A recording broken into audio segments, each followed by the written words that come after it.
চম্পাহাটির voter তালিকায় উত্তরবঙ্গের ভোটারের নাম দক্ষিণবঙ্গের ভোটার তালিকায়, সেই খবর তো আমরা আপনাদের লাগাতার দেখিয়েছি। এবার আরো যে বিস্ফোরক তথ্য সামনে এসেছে, সেখানে জল করছে মৃত ব্যক্তিদের নাম, অথচ যারা জীবিত তাদের নামই নেই ভোটার তালিকায়। ঠিক কি কারণে এই ছক কষছে শাসক দল? একাধিক প্রশ্ন কিন্তু তৈরি হচ্ছে। 2026-এর বিধানসভা নির্বাচনের আগেই এই ভুতুড়ে ভোটার তালিকা নিয়ে রীতিমতন চড়ছে পারদ। দেখুন, চম্পাহাটির ভুয়ো ভোটারকে কেন্দ্র করে এবার দেখা দিল নয়া মোড়। ভুয়ো ভোটার কিভাবে এলো? পঞ্চায়েতের পক্ষ থেকে সমীক্ষা করতে গিয়ে, স্ক্রুটিনি করতে গিয়ে দেখা গেল আর এক নতুন ফ্যাকড়া। ভোটার তালিকায় জীবিতরা হয়ে গেলেন মৃত, আর মৃতরা জীবিত। দীর্ঘদিন ধরে ভোট দিয়ে আসছে, যাদের ভোটার কার্ড আছে, আধার কার্ড আছে, সেই সমস্ত ব্যক্তিদের নামের পাশে ডিলিট বলে লেখা আছে, স্ট্যাম্প মারা আছে।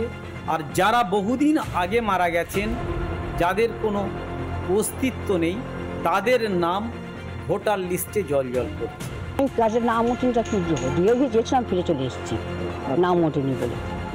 আগে ভোট দিতাম, আগে ভোট দিতে অনেকদিন, যখন থেকে 2 বছর ধরে আর কাজের নাম নেই। বারে বারে বিডিও, এসডিও এদেরকে জানানো হয়েছে, পঞ্চায়েত সমিতিকে জানানো হয়েছে, কিন্তু এই সমস্ত জীবিত মানুষ যাদের নামের পাশে ডিলিট আছে, তাদেরকে এখনো পর্যন্ত ভোট দেওয়ার কোনো ব্যবস্থা করেনি। বেশ কয়েক বছর ধরেই ভোটার তালিকার এই অবস্থা। এই সামনে বছর থেকে ভোটের বাদ গেছে আমার। না, গতবারে তো ভোট দিতে পারিনি। কেন? লিস্টে নাম নেই। আমি চাচ্ছি ভোট দিতে, যাতে আমার ভোটার খাতায় নামটা থাকে। এবার বলে তোমার নাম নেই, তোমার অসুখ হয়েছিল, সেখান থেকে আর ভোট দাও না, আর নাম কেটে দিচ্ছে। কেন এই কাণ্ড? ভোট লুট করতে কি মৃতদের নামই ভরসা শাসক দলের? চম্পাহাটি যে পঞ্চায়েত আছে, সেই পঞ্চায়েতের ম্যাক্সিমাম বুথেই তৃণমূল কংগ্রেস হারে। ওখানে যারা বিজেপি জিতেছিল, সেই ভোট গণনা কেন্দ্র থেকে তাদের মারধর করে বার করে দিয়ে অনৈতিকভাবে চম্পাহাটি পঞ্চায়েত দখল করে দিল। তারপর থেকেই তৃণমূল কংগ্রেস এই ভোটার লিস্টে কারচুপি শুরু করে। পিঠ বাঁচাতে ভুতুরে ভোটার তালিকা সংশোধনের আশ্বাস শাসকের। নামগুলো পুনরায় আবার তুলে দেওয়া যায় এবং তারা যাতে সামনে বিধানসভা ভোটে সুস্থভাবে ভোট দিতে পারে, সেই চেষ্টা আমাদের প্রশাসনের তরফ থেকে বা পঞ্চায়েত সমিতির তরফ থেকে করবো আমরা।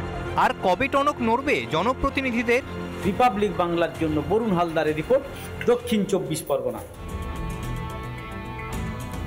ভূপতিনগর গ্রামীণ হাসপাতালে ধূমপান নিয়ে সতর্কতামূলক পোস্ট, আর সেই পোস্টের নিচে রয়েছে বাংলাদেশের নাম এবং সরকারের লোগো।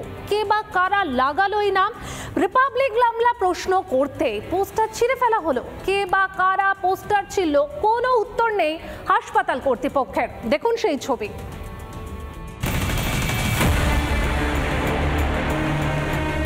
দুর্গাপুরের পর এবার পূর্ব মেদিনীপুরের ভূপতিনগর। ফের গ্রামীণ হাসপাতালে জলজল করছে বাংলাদেশের লোগো লাগানো ব্যানার। এই মুহূর্তে আমরা দাঁড়িয়ে আছি ভূপতিনগর গ্রামীণ হাসপাতালে, যেখানে কিছুক্ষণ আগে ঢোকার মুখে এই যে টিবি ইউনিট, তার গায়ে কিন্তু একদম ধারেই গায়ে কিন্তু জলজল করছিল বাংলাদেশের লোগো লাগানো স্টিকার এবং ব্যানার। ডাক্তার যেখানে বসেন তার পাশেই এই ধরনের বাংলাদেশি লোগো দেওয়া। স্বাস্থ্য পরিবার কল্যাণ মন্ত্রক, প্রজাতন্ত্রী বাংলাদেশ সরকার, এই সরকারি দপ্তর, সরকারি যে স্বাস্থ্যকেন্দ্র, সেখানে জলজল করছে বাংলাদেশের স্টিকার।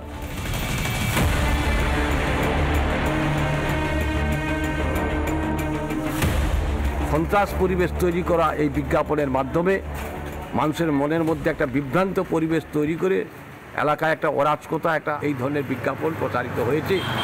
একে আমরা ধিক্কার জানাই। রিপাবলিক বাংলা ঠিক খবর যখন করতে আসে তখনও পর্যন্ত সেই স্টিকারটি রয়েছিল। যখনই আধিকারিকদের নিয়ে কিন্তু প্রশ্ন করা হয়, আমি সেই ডাকটা দেখানোর চেষ্টা করি। দেখুন, এই কিছুক্ষণ আগে ছিঁড়ে নেওয়া হলো এই জিনিসটাকে, যেখানে তার কাটা অংশ এখনও পর্যন্ত রয়েছে।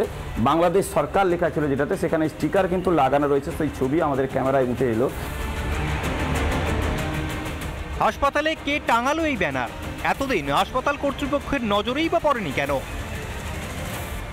কারণে এসছে হয়তো কোনোভাবে, আমাদের বলার নয়। অ্যাকচুয়ালি আমি টিভি ডিপার্টমেন্টটাকে দেখি, ঠিক আছে, টিভিতে এই ধরনের কোনো লোগো আসে না, আমরা সেটা মেনটেন করে চলি বা উপর থেকে আমাদের দেওয়া হয় না, এটা অ্যাকচুয়ালি আমার ডিপার্টমেন্টও নয়। কে ব্যানার টাঙিয়েছেন আর কেই বা তা সরিয়েছেন সে বিষয়ে কিছুই জানেন না হাসপাতাল কর্তৃপক্ষ। তাহলে কি প্রকাশ্য দিবালোকে এখানে বহিরাগতদের আনাগোনা হয়? তা নিয়ে কিন্তু ইতিমধ্যে প্রশ্নচিহ্ন দাঁড়িয়ে গেল।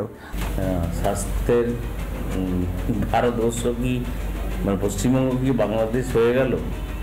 আমার তো বিস্ময় লাগছে রাজ্যের স্বাস্থ্য দপ্তর, যার স্বাস্থ্যমন্ত্রী মাননীয় মুখ্যমন্ত্রী ওখানে ডিসপ্লেড আছে, এবং কে লাগালো?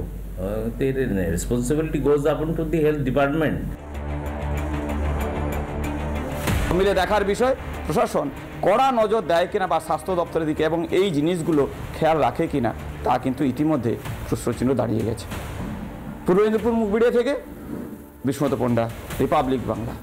নানা ধরনের কন্টেন্ট দেখার জন্য লাইক করুন, শেয়ার করুন আমাদের ফেসবুক পেজ, সাবস্ক্রাইব করুন আমাদের ইউটিউব চ্যানেল। পাশাপাশি অন্যান্য ব্রেকিং নিউজের জন্য অবশ্যই চোখ রাখুন রিপাবলিক বাংলায়।